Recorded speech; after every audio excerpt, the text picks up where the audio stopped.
दानिश, आज हम सबको महादेव पे क्वेश्चन आंसर्स करके बताएंगे। ओके, फर्स्ट क्वेश्चन, महादेव कौन है? शिव जी। महादेव कहाँ रहते हैं?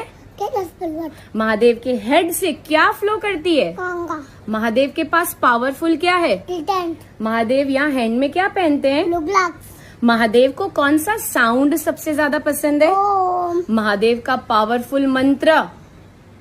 ओम नमः शिवाय। ओम नमः शिवाय। महादेव को कौन सा फ्लावर सबसे ज्यादा पसंद है? बिल्ली पटरा। बेल लीव्स, बेली पत्र। महादेव की फैमिली में कौन कौन है?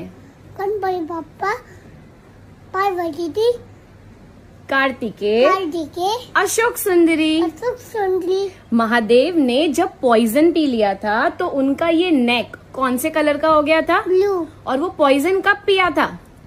समुद्र मंथन के टाइम पे। समुद्र मंथन के टाइम पे। तो बोलो ओम नमः शिवाय। नमः पार्वती पते। हर हर महादेव।